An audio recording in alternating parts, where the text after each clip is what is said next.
Hello friends, simple fact YouTube channel में आपका स्वागत है। फ्रेंड्स, आज की इस वीडियो में बात करने वाले हैं हमें हिचकी क्यों आती है, रविवार को छुट्टी क्यों मनाई जाती है, खून का रंग लाल ही क्यों होता है, कीवर्ड के बटन अल्फाबेटिकली सीरीज में ही क्यों होते हैं, भूकंप क्यों आते हैं, एयर कंडीशनर से पानी क्यों निकलता है, प्याज काटते समय हमारी आंख से आंसू क्यों निकलते हैं, नशीली चीज़ों का लत क्यों लगता है, बर्फ का टुकड़ा पानी पर क्यों तैरता है, भारत में गाड़ियाँ सड़क के लेफ्ट साइड में तथा अमेरिका में राइट साइड में ही क्यों चलते हैं। फ्रेंड्स, वीडियो को पूरा देखें ताकि आपको इन सब के बारे में पूरी डिटेल में जानकारी मिल जाएगी। फ्रेंड्स, हमारा पहला फैक्ट है कि हमें हिचकी क्यों आती है। अक्सर देखा होगा कि अगर हम ज़्यादा तीखा या तेज़ी से खाने से हमें हिचकी की परेशानियां हो जाती है, पर क्या आपने कभी सोचा है कि हमें हिचकी क्यों आती है? हम बता दें कि हमारी छाती और पेट के बीच डायफ्राम एक मांसपेशी होती है जो हमारे फेफड़ों में हवा भरने का कार्य करती है। लेकिन जब हम कोई ज़्यादा तीखा खाना या तेज़ी से हंसते हैं तो डायफ्राम को नियंत्रण करने वाली नसों में कुछ हलचल सी हो जाती है, तो हमारे फेफड़ों में तेज़ी से हवा अंदर की ओर जाती है, जिसके कारण हिचकी की परेशानी उत्पन्न हो जाती है। यह एक सामान्य बात है जो हर किसी इंसान को हो सकता है। फैक्ट नंबर 2, रविवार को छुट्टी क्यों मनाई जाती है?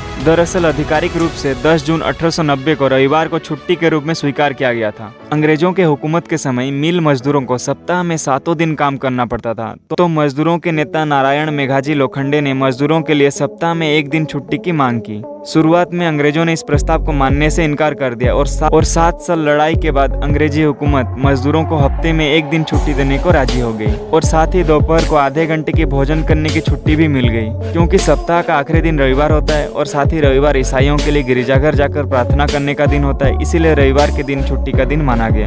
फैक्ट नंबर 3, खून का रंग लाल क्यों होता है? फ्रेंड्स, मनुष्य के शरीर में खून प्लाज्मा और रक्त कणिकाओं से मिलकर बना होता है। यह रक्त कणिकाएं 3 प्रकार की होती है। पहला लाल रक्त कणिका, दूसरा श्वेत रक्त कणिका और तीसरा प्लेटलेट्स। इनके अलग अलग कार्य होते हैं। लाल रक्त कणिकाएं शरीर में ऑक्सीजन पहुंचाने का कार्य करती हैं। लाल रक्त कणिकाओं में लाल रंग की हीमोग्लोबिन होता है, जिसकी वजह से ये लाल रंग दिखाई देती है और इनकी संख्या खून में 97% होती है। यही कारण है कि खून का रंग लाल दिखाई देता है। यह बिल्कुल वैसा ही है जैसे पेड़ पौधे में हरे रंग का क्लोरोफिल होने के कारण उनके पत्तों का रंग भी हरा दिखाई देता है। फैक्ट नंबर 4, कीबोर्ड के बटन अल्फाबेटिकली सीरीज में क्यों नहीं होते हैं? फ्रेंड्स, दरअसल कीबोर्ड टाइपराइटर का बदला हुआ रूप है। टाइपराइटर को 1868 में लेथम सोल्स ने बनाया था और शुरुआत में टाइपराइटर के बटन ABCD की सीरीज में ही होते थे, लेकिन इन बटनों की सहायता से टाइपिंग करना कठिन होता था, तो इस कठिनाई को कम करने के लिए कीबोर्ड में कई बदलाव किए गए और सबसे पहले इन अक्षरों का चयन किया गया जो सबसे ज्यादा प्रयोग में लाए जाते हैं। इसके बाद उन्हें उंगलियों की पहुंच के हिसाब से क्रम में लगाया गया और 1873 में सोल्स ने एक नए तरीके से बटनों वाला टाइपराइटर का निर्माण किया। इसी का नाम क्वार्टी रखा गया और बाद में यह मॉडल सोल्स से रेमिंगटन एंड सन्स ने खरीदा और 1874 में रेमिंगटन ने कई कीबोर्ड भी बाजार में उतारे। और जब कंप्यूटर का विकास हुआ तो लोगों की सहूलियत को देखते हुए कंप्यूटर में भी इसी कीबोर्ड का प्रयोग किया गया। हालांकि कंप्यूटर में प्रयोग होने वाला कीबोर्ड और टाइपराइटर में प्रयोग होने वाले बटनों में थोड़ा सा अंतर होता है। यही कारण है कि कीबोर्ड के बटन अल्फाबेटिकली सीरीज में नहीं होते हैं। नंबर 5, भूकंप क्यों आते हैं? फ्रेंड्स, हमारी पृथ्वी परतों से बनी हुई है। ये परतें अपनी जगह पर हिलती रहती हैं, लेकिन जब ये प्लेटों ज्यादा हिलती हैं तो आपस में टकराती हैं, तो ये भूकंप का कारण बनती हैं। दूसरे शब्दों में कहें तो पृथ्वी के अंदर होने वाली हलचल से उत्पन्न कंपन को ही भूकंप कहते हैं। भूकंप आने का मुख्य कारण भूगर्भीय चट्टानों में लचीलापन होने, ज्वालामुखी के फटने, महाद्वीपों के आकर्षण, पृथ्वी के आंतरिक चट्टानों के सिकुड़ने अथवा चट्टानों के आपस में टकराने से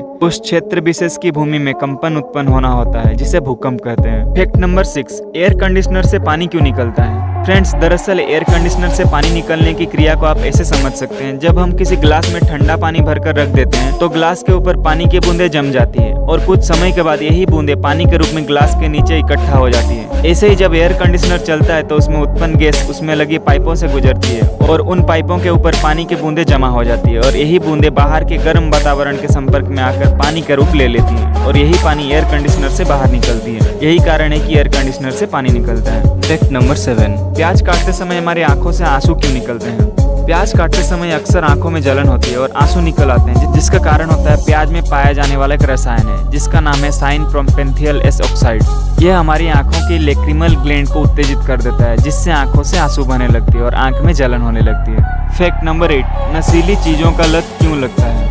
नशीली चीजों की लत क्यों लगती है? पहले तो आनंद, फिर ललक और फिर उसके बिना ना रह पाने की हालत। विज्ञान की नज़र से देखिए तो किसी भी नशीली चीज़ों की लत क्यों लग जाती है? किसी भी तरह का नशा उसकी लत लग ही जाती है। ऐसा सोचने वाले हमेशा गलत साबित होते हैं, जो पहले तो अपने मर्जी से कोई नशीली पदार्थ लेना शुरू करते हैं, लेकिन बाद में वो नशा उन्हें नहीं छोड़ता। विज्ञान की नज़र से जानने की कोशिश करते हैं कि किसी को नशे की लत कैसी लगती है। असल में इन चीज़ों का सीधा असर दिमाग पर होता है। इनके कारण दिमाग के कुछ हिस्से प्रभावित होते हैं, जो बिल्कुल वैसे ही भावनाएं पैदा करते हैं जिससे लोगों को दूसरी खुशी देने वाली कामों से मिलती है, जैसे कि कुछ अच्छा खाने से। लेकिन अंतर ये है कि नशीली पदार्थों से पैदा होने वाले आनंद की ये भावना उसकी तुलना में कहीं ज्यादा प्रबल होती है। इनके कारण मस्तिष्क की कुछ कोशिकाओं से डोपामिन हार्मोन के रूप में कुछ रासायनिक संदेश भी निकलते हैं। यही वो चीज है जो ज्यादा ड्रग्स लेने की प्रेरित करता है। समय के साथ साथ ये डोपामिन का स्राव दिमाग में ऐसी उत्कट इच्छा पैदा करता है जो कि कई बार नशा छोड़ने की कोशिश कर रहे लोगों को दोबारा अपनी चपेट में ले लेता है। ब्रेन सर्किट्स में कई नशीले पदार्थ ऐसे असर करते हैं कि सांसें धीमी चलने लगती है और उनिंदापन सा महसूस होने लगता है। बार बार नशा करने से दिमाग के ये सर्किट इस तरह से ढल जाते हैं कि ड्रग्स लेते समय इंसान काफी सामान्य महसूस करने लगता है। उस हाल में ऐसा होता है जब वो इंसान नशा नहीं करता है तो वो चिड़चिड़ा और परेशान सा हो जाता है, जहाँ से विड्रॉल के लक्षणों की शुरुआत होती है। इससे लोगों का खुद पर से नियंत्रण धीरे धीरे कम होने लगता है। ऐसे में अगर वो कभी ना भी चाहें तो उन्हें नशा करना पड़ता है। फ्रेंड्स, हमारा एक सलाह है कि आप नशा का सेवन कभी ना करें। बढ़ते हैं हमारी लिस्ट की अगली फैक्ट की ओर।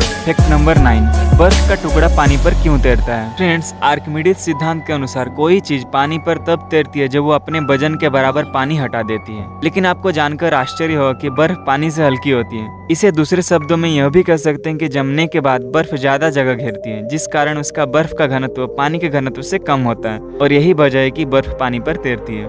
फ्रेंड्स, आज के लिस्ट की हमारी ये आखिरी फैक्ट नंबर 10, भारत में गाड़ियां सड़क के लेफ्ट साइड और अमेरिका में राइट साइड में क्यों चलती हैं। गाड़ी चलाने का हर देश में अलग रूल बनाया गया है। इसी तरह भारत में भी कई रूल्स ड्राइविंग को लेकर बने हुए हैं। ऐसे ही एक रूल है लेफ्ट साइड ड्राइविंग, जिसके तहत भारत में लेफ्ट साइड ड्राइविंग ही की जाती है, जबकि अमेरिका समेत कई देशों में राइट साइड ड्राइविंग की जाती है। आइए इसके पीछे क्या कारण है जानते हैं। पुराने जमाने में अधिकांश देशों में सड़क पर लेफ्ट साइड ही चलने की परंपरा थी। ऐसा इसलिए कि पहले लोगों को डाकुओं से बचना होता था और घोड़े पर बैठे डाकू अपने सीधे हाथ का इस्तेमाल करता था, इसीलिए लोग लेफ्ट साइड चलते थे। पहली बार 8वीं शताब्दी में सड़क के राइट साइड चलने की परंपरा की शुरुआत हुई।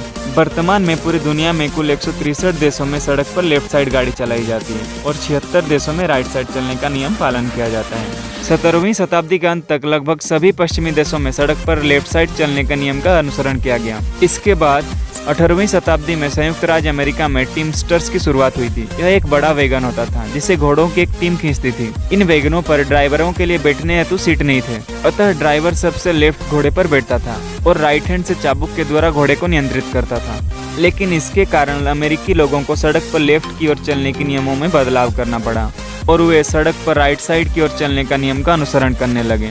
1756 में इंग्लैंड में लेफ्ट साइड चलने को आधिकारिक कानून का रूप दिया गया। जैसे जैसे ब्रिटिश साम्राज्य का विस्तार हुआ, सड़क पर लेफ्ट की ओर चलने से संबंधित नियम का अनुसरण सभी ब्रिटिश शासित देशों में किया जाने लगा। चूंकि भारत भी 200 वर्षों तक अंग्रेजों का शासन का अधीन था, इसी कारण भारत में भी सड़क पर लेफ्ट की ओर चलने का नियम का अनुसरण किया जाता है। ब्रिटेन, आयरलैंड, माल्टा और साइप्रस को छोड़कर सभी यूरोपीय देशों में सड़क पर राइट की ओर चलने के नियम का अनुसरण किया जाता है। चीन में सड़क पर राइट की ओर चलने का नियम का अनुसरण किया जाता है, लेकिन चीन के आधिपत्य वाले हांगकांग और मकाऊ में सड़क पर लेफ्ट की ओर चलने का नियम का अनुसरण किया जाता है। फ्रेंड्स, हमारा ये वीडियो आपको कैसा लगा कमेंट्स में जरूर बताएं और चैनल पर नए हैं तो चैनल को सब्सक्राइब जरूर कर दें। Thank you.